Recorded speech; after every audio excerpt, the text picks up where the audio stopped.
Roxanne Medina couldn't be bothered to meet the man she wanted to marry in person. 2 minutes later, he was no longer laughing. She hadn't looked at him. She just kept scribbling, giving him nothing to look at but the palm trees swaying behind her and the part in her dark, shiny hair. He glanced at the nurse. She stared back, blank-eyed. He'd already cleared his throat twice. "Fuck this." "Excuse me," he began. "Helen, it sounds like the prince may have a bit of a dry throat," Roxanne Medina spoke, finally, without raising her eyes from her document. "Could you get him a glass of water?" "Of course, ma'am."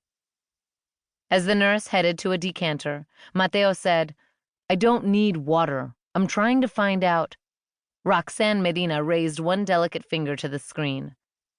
Without looking up, continuing to write, without a word or a sound, Roxanne Medina shushed him. And Mateo, top of his field, head of his lab, a goddamn principe, he let her, out of shock and awe that another human being would treat him this way. He never treated people this way. He moved to stand, to storm out, when a water glass appeared in front of his face, and a hair was tugged from his head. "Ow!" he yelled as he turned to glare at the granite-faced nurse, holding a strand of his light brown hair. "Fantastic. I see the tests have begun." Mateo turned back to the screen and pushed the water glass out of his way so he could see the woman who finally deigned to speak to him. "Tests?" She was beautiful. Of course she was beautiful. When you have billions of dollars at your disposal, you can look any way you want. Roxanne Medina was sky-blue-eyed, high-breasted and lush-lipped, with long and lustrous black hair. On the pixelated screen, he couldn't tell how much of her was real or fake. He doubted even her stylist could remember what was Botoxed, extended, and implanted. Still, she was striking. Mateo closed his mouth with a snap. Her slow, sensual smile let him know she'd seen him do it. Mateo glowered as Roxanne Medina slipped her delicate black reading glasses up on her head and aimed those searing blue eyes at him. "These tests are just a formality.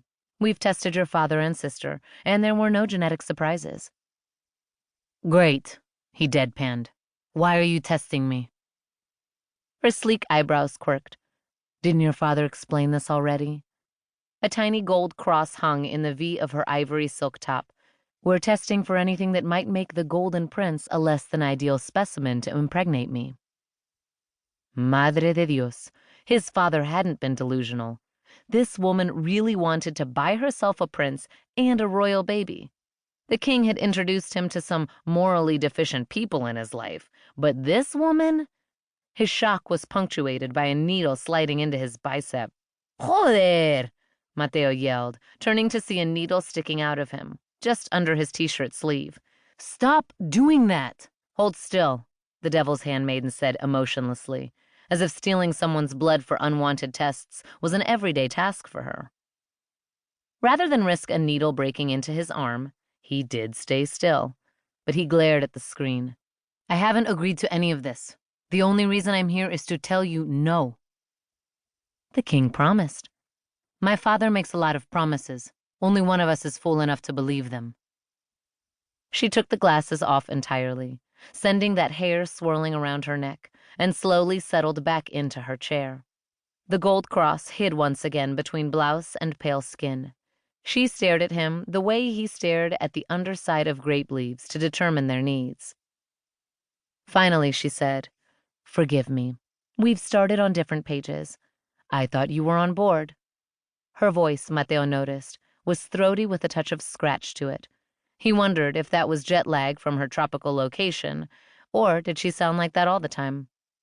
"I run a multinational corporation. Sometimes I rush to the finish line and forget my pleases and thank yous. Helen, say you're sorry." "I'm sorry," Helen said immediately, as she pulled the plunger and dragged Mateo's blood into the vial. Gritting his teeth, he glared at the screen. What self-respecting person would have a kid with a stranger for money? "A practical one with a kingdom on the line," Roxanne Medina said methodically. "My money can buy you time. That's what you need to right your sinking ship, correct? You need more time to develop the Tempranillo Vino Real?"